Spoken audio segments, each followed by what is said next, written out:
I know that I'm a prick, a bastard, and a vengeful person. I'm hard-nosed as hell, but there is another side of me. One that hasn't seen the light of day for a year now. I want to show you that person. Please give me a chance to show you that side of me. I could be the gentler person for the right woman. For some reason deep inside of me, I know you are that woman. There is a nice guy who wants to get out. Revenge is blocking his way. Help me, Carly, help me get my revenge on your husband. Then if you want, we could build a real loving life together. My God, Kevin, so much at once. My mind is swimming with questions, and right now I don't have any answers. I'm not even sure I know my feelings for you, my husband, or even for myself. I need to think about all you've told me before I can give you any kind of answers. Please understand that I'm not playing you or putting you off. I want to help you. You seem to be hurting so much inside, but I don't know. I just don't know. After a somewhat upsetting dinner, I walked Carly to her car. I told her I was sorry if I had upset her, but I thought she should know the truth. I would do whatever I could to work with her to solve both of our problems. This might have not been the right time to tell her of my growing feelings toward her, but I would explode if I didn't vent them to her. I just wanted her to know. She did let me give her a light hug before she left. So far, I hadn't solved any problems. I think I just made everything worse. Maybe telling her about her husband's past wasn't the right thing to do. I have no idea what her thoughts were. I just hope everything turned out good for her. The next day, I couldn't wait to see her at lunch. I had to know her feeling and thoughts. I went to the restaurant where we usually ate. I waited for her, but she never showed up. My God, what did I do? Did she have it out with her husband? Did he try to hurt her? If he did, I'd kill him. Maybe she went the other way and just told him about me and who I was. God, her not showing up had me worried. I didn't know if I should try calling her house or just wait one more day. I had a hard time finishing my workday. I did my best to get my mind off Carly. When I got home, my phone rang. It was Carly. She sounded distraught. Kevin, I have to see you. I know I said I shouldn't come to your place, but things have changed. I want to make that I have to see you tonight. Can I stop by, please? My God, Carly, I was so worried about you. I had such a hard time today after not seeing you at lunch. Did that guy hurt you? If he did, I'll kill him. Yes, come over right now. I'll be here waiting for you. As I hung up the phone, the doorbell rang. Who could that be? I wondered. I opened the door and there stood Carly grinning at me. I followed you home but needed to know if you were just blowing smoke or were really wanting to help me. When you answered the phone the way you did, I knew you were being honest with me. I'm sorry for the little test, but I had to be sure. God, I was so glad to see her. I gave her a big hug and she felt so good. I asked, why didn't you go to work today? She told me, last night I spent the whole evening trying to get my mind straight. Jim, my husband, came home late. He used his usual excuse of working late. I tried to be a little lovey-dovey with him, but he wanted no part of it. He said he was tired and was going to bed. I thought to myself, if a man refused to have it with a woman like Carly, either he had just got it or was brain dead. Carly said, I waited for Jim to leave for work this morning and then I thought I would do some detective work. I started going through the computer files looking for hidden files or letters that didn't belong. I work on the computer at my job, so I know my way around them pretty good. Because of the information you gave me, I was able to trace a few files. Here's what I found. She handed me all kinds of information. She said she would explain it to me so I wouldn't have to read all the detailed information. She looked at me and said, First, I have to tell you, I don't love Jim anymore. After all the information I found out about him, I think I despise him. I don't like being used, and that's one of my possible problems with you. I grabbed her hands and held them. Then she said, I'm not sure how I feel about you. One side of me really cares for you, but the other side of me says, watch it. He just wants to use you for his revenge and then drop you like a hot potato. So for now, I want to keep our relationship on a wait-and-see mode. If you care for me like you say, you will wait till our lives become clearer, then we can proceed from there. What do you say? I smiled at her and said, that's all I ask for is a chance to prove myself. I really do care for you, and if I start moving too fast, please just tell me to slow down. Can we seal our deal with a kiss before we get started on your detective work? She smiled at me with a big silly grin and said, no, now let's get started. My husband applied for this job here. He wasn't just transferred like he told me. He asked to be transferred. That was his first lie. This was his old hometown where he grew up. I didn't think much about it at the time. I just thought that he was like a lot of people and just wanted to move back to their old stomping grounds. I loved him, so I agreed to the move. He went to his class reunion about 16 months ago. Did your ex-wife go to it? And if she did you go also? I had a family engagement at the time. It was my mom's birthday, so I went there instead. He told me the old class reunions are usually boring anyway. Come to think of it, my wife did have a class reunion. I had an out-of-town business trip that weekend. I asked her if she wanted to go with me, but she said she would like to go see all her old friends. I never thought anything about it till now. Damn, you are a pretty good private investigator. Here's a copy of some of the emails between them just before the reunion. Not love letters, but they definitely were expecting to see each other. Now here are a couple of emails after the reunion. As you can see, or at least read, that when you caught them having it around 4 months later, that it wasn't their first time meeting up and having it. They had been doing it for 4 months already. I got pissed, that hecking S, telling me, oh, honey, it's not what you think. It just happened. I thought my revenge against her was over since we weren't married anymore, that I was only going to get revenge on Jim, but now things had changed. Carly could see the hurt and meanness in my eyes. I told Carly that I wasn't mad at her at all, but being made a spectator by my ex-wife really pissed me off. Then I looked over at Carly and said, or I really need to be kissed right now to calm me down, or I'm going to have to run my fist through the wall. I stood up and walked toward the wall. Stop, you idiot. I'll kiss you. I'll kiss you, as she screamed. She got up and came up to me. She put her arms around me and kissed me really gently for a few seconds. When our lips separated, I looked into her eyes and slowly pressed my lips to hers again with a little more feeling. As we separated the second time, she said, that's enough, Tiger. I'm only human too. As we sat back down, I thanked her. She looked at me and said, my pleasure, and I really mean pleasure. Now let's get back to work. I can't be here all night. We both laughed as we thought the same thing. Here are copies of my husband's cell phone records for the past year or so. As you can see, this number is called almost daily. I called the phone company and it belongs to a Rachel Miller. That's my wife's maiden name. I didn't even know she took it back. Also, I never knew she had a cell phone. When was it purchased? According to my husband's phone records to that number, it must have been about a month before he was beaten up by a couple of thugs named Kevin. She was smiling. That means she had the phone before you caught them. That could explain why they got away with it for so long, and also why she didn't fight for more money during the divorce. Some of this might have come out and wouldn't have helped her case. What about you, Carly? Where do you stand in all this? For me right now, it's mostly pride, but you're still married to the bastard. What do you want us to do? She looked at me knowing I said the word us instead of a you. I want to take him for everything we have. I want to make him sorry he ever did this to me. I want to embarrass him in public. How do I do all this without becoming AS or AW? I want to keep my pride and hopefully you.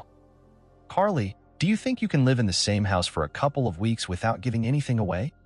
No problem, I just don't want to have it with him. Other than that, I don't have any problem making a dinner or two. If he continues to see his girlfriend regularly, I should be all right. Well, Carly, to begin with, you need to go shopping. We can go during lunch if you like. Make sure you use joint credit cards in both your names. We don't want you to get in trouble using cards in his name only. Buy yourself everything you always wanted. Run up as much debt as you can. Take some cash advances and put the money in a savings account or buy bonds or stock. Kevin, aren't you a stockbroker? Why aren't you doing the investing for me? I didn't want you to have any doubts about me. I really care for you and want you to trust me. I can invest the money for you if you like. I just want you to know that I don't want any of it. I'm here to help you. If you decide to make love to me at some point, that will be the revenge for me. We figured that the credit cards were going to be our starting point. As she got up to leave, I asked her if I get any more kisses tonight. She put her arms around me and opened her mouth slightly and kissed me. I was feeling like a teenager and pulled her body into mine. Then she pulled away saying, damn, you're good. See you at lunch tomorrow. She smiled and got into her car. The next day, instead of eating lunch, we went to a couple of banks. Using her joint credit cards, she took thousands of dollars as cash advances. That would give her a month to make all her transfers before the credit card bills came due. She was smart. She didn't max out any cards, just in case he was to use any of them. She did find out he was charging a motel room twice a week on one of the cards. We did the bank thing for 3 days using 7 different charge cards. I took the checks and invested all the money for her. I used tax-free government bonds and other accounts that would be hard to get the money out of. Carly had me put the accounts in my name so her husband wouldn't be able to get any of the money. I did make her a co-signer of the accounts so I couldn't take any money without her signature. The co-signer was my idea. I wanted her to feel safe about the investments and about me. I started to check out the latest on my ex. I couldn't find much. I gave Carly whatever information I could about her and she ran with it. She said that Rachel was now working for the same company as her husband. Rachel was one of the company's secretaries. Carly used her connections and found out where they spent their time when not at work. Since they have been cheating for so long, they didn't think anyone noticed. Carly had her girlfriends start taking pictures and notes on whatever was happening. I found out everyone loved Carly. All the other secretaries respected her. Whenever they had a computer problem, they called her. I found out she was literally a computer geek without the geek look. She went from office to office helping all the secretaries with their computer problems. They never felt belittled or were made fun of because Carly would always take the time to explain the procedures to them. They all felt protective of her. I didn't know about my revenge. How was I going to do it? I couldn't do it to Carly, not now that she was the only good thing in my life. My ex-wife was out of my life, but I wouldn't mind getting a little revenge on her since this was a long-running affair before our divorce. But how and what could I do? Without Carly's help, I wasn't sure I could pull it off. Carly had told me she couldn't just have this with me right now. If she did, she wouldn't be any better than my cheating wife or her husband. She did care for me, but was still a married woman. I needed a plan. What to do? As I told you, I was a badass and have been for a year. I worked out and kept myself in good physical shape. I had to. I've been around a lot of friends that were of a questionable nature. To be frank about them, they were pimps. I was their investment broker. Together we made a lot of money. They made the bucks and I invested it for them. Yes, I did make it with a few. Believe it or not, some of them were really nice people. Of course, others weren't so nice. Luckily, I knew which were which. They really were good to have as friends. They brought a lot of business my way, just because I didn't belittle them. I might not have agreed with their lifestyle, but they were people too. I gave one of my friends a call and asked him for a favor. When I got done explaining it to him, he laughed out loud and said, "Man, you are one bad guy. You know it's going to cost you. No freebies in this world." I told him, "And no problem, Big Louie, as long as it's done right. There might even be a bonus in it for you." Good deal. My plan is finally starting to come together. Carly and I got together one evening to plan our sting operation. She was worried that I might still want to take her in public, and it was against everything she believed in. She really was a special woman of good character. I promised her with God as my witness that I would never hurt or embarrass her in any way. She just gave me her patented smile that could melt ice and said, "I think I'm falling for you big time. Just thought you should know." I asked her to take the next couple of days off as vacation, sick days or leave. It didn't make any difference except we only had a couple days to set up this sting operation. It had to work like clockwork to succeed. Well, what's the plan, Kevin? How are you going to get revenge and not use me? What do you need me to do? First, stop asking so many questions, as I smiled at her. Now next Wednesday you say they have room 109 booked. Is that correct? Yes, they have it reserved until 10 in the evening. They seem to always reserve the same room and always for about 5 hours. Not the best of motels, but they need to rent it by the hour. Funny, the way Jim made love to me, he could have rented it for 15 minutes and saved a lot of money. Okay, now tomorrow I'm going to reserve the same room for Wednesday morning. I am going to be setting up a remote-operated VCR. While I'm doing that, you need to go see my lawyer. Sally Hawk is the best damn take no prisoners lawyer out there. Here's what you want written up.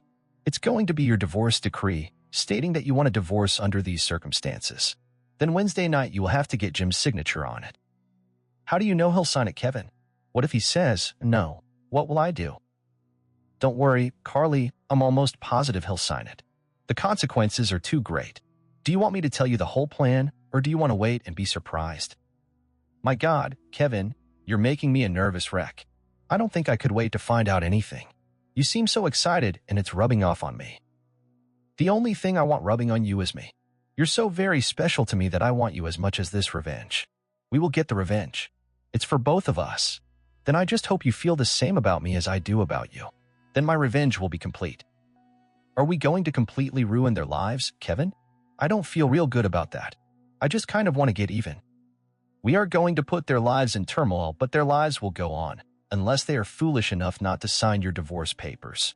Okay, sweetheart, here's the plan. They usually meet between 5, 6 o'clock. Since Jim usually gets there about a half hour before Rachel, we are going to do a job on him. I have my friend, Big Louie, stopping by to pay Jim a visit. He will have Sally and Sue with him. They are P who are not working at the present due to a bad case of disease. I'm paying them to have this with Jim. Both of them. Big Louie is there to make sure he takes care of his women. The last thing that Jim would want to do is cross Big Louie. How do you know these people, Kevin? They're my clients. They bring in a lot of money and I help them invest it. Of course, when Rachel shows up, she can have a choice. Be with her lover Jim or Big Louie will get his rocks off. Now during all these acts, you and I will be sitting in the van running the remote control. Then when the time is right, you will walk in, catch them in the act and ask for a divorce. Then you will walk over to the closet and give Jim a choice. Sign the divorce papers or you will leave with the tape and you will send a copy to his employers and to the company's home office. The choice is his. Then after his choice is made, you come back to the van. Big Louie will be there to protect you from any harm. He will not leave until after you go. Well, what do you think, Carly? Is it a go? She smiled at me and said, well, you're doing this more for me than for yourself, aren't you? God, you know there is another side of you and I'm beginning to like it very much. It's a go. Over the next couple of days, we set everything up. Carly saw Sally Hawk, our lawyer, who said she wanted to be there herself to serve Jim with the divorce papers. There was no doubt she would have his signature on the legal document. She was the most well-known divorce lawyer in the state. Sally said that this was such a cool plan and that we have sent her a lot of business over the years. She was a good friend and just wanted to be in on a sting. Big Louie was ready. We paid him in advance and told him he'd get an extra $500 if all went well. He just smiled and said, no problem. I went over to the motel and rented the room for the afternoon on Wednesday. The desk clerk said I had to be out by 4 p.m. because this room was already rented. I met up with Carly and we went to a really nice restaurant to have lunch. Lo and behold, there was my ex-sister-in-law having lunch with some guy who wasn't her husband. I told Carly who it was and she asked if it would hurt our plans any. I told her that the man with Karen was not her husband, and seeing she didn't know Carly, we could enjoy our lunch. When Karen saw me, she was horrified. Caught in the act, so to speak. I could see she was extremely nervous and was wondering who I was with. Carly looked great, her skirt about 4 inches above her knee. Carly caught on real quick. She moved into the seat next to me instead of across from me. She then turned my face toward her and kissed me. She put everything into that kiss. Not only was Karen watching, but so was everyone who could see us. Carly pulled back and smiled, saying, I think that got anyone's attention? Then she kissed my open mouth again. She stopped when the waiter was making some strange noises. I looked at the waiter and said, she is one beautiful woman, isn't she? He replied, yes, she is, sir. She belongs to me, don't you, sweetheart? As I looked at her. Only you, baby. I belong only to you, as she smiled. God, I hoped it was true, but I knew she was putting on the show so my ex-sister-in-law would have something to say to Rachel. Karen never did come over to see us. Geez, I wonder why. Carly and I finished up our lunch and then headed out the door. We went to the electronics store and picked up the equipment we needed. As we were checking out, she said the kiss in the restaurant was for real. She said she meant it even though she did do it despite my ex-sister-in-law. Wednesday morning came. Carly and I were both on edge. Any sting operation puts the nerves on edge. Every detail had to be timed and done right. Not much room for error. Carly met with Sally to make sure the divorce papers were in order. I went to the motel room and set up the video equipment. I parked the rented van just around the side of the building so it wouldn't be conspicuous that evening. I went with Carly to see Big Louie. When he saw Carly, he about shit himself. Geez, man, who's the baby doll? He asked. I looked at him and introduced Carly. I know she was nervous, but Big Louie had a tendency to affect people that way, standing about 6 feet 6 inches and weighing in at about 320 pounds, but he was a really smart guy. He had a master's degree in business. His net worth was in the millions. I know because I was his finance broker. He could see she was nervous and told her, don't worry, little lady. No one's going to hurt you. Kevin's my friend and I respect the man. I'll see to it you're protected. No one is going to hurt you. She felt a little better and thanked him for his kindness. Louis said he and his girls would show up around 5:15 p.m. He wanted to give Jim a few minutes to get organized. Earlier in the day, Carly applied some of her computer expertise. She sent an email to both Jim and Rachel saying the note was from the other. It read, Sweetheart, I have a very special treat for you tonight. Please, when you arrive, don't ask any questions. I know you will be surprised. Just go along. Also, to make it extra special, let's not communicate the rest of this day. I want this to be a night that you will always remember. Love you. Me. At 4:45 p.m., Carly and I got into our van and waited. At exactly 5 p.m., Jim arrived and went into the room. Make sure to subscribe so you won't miss the next part.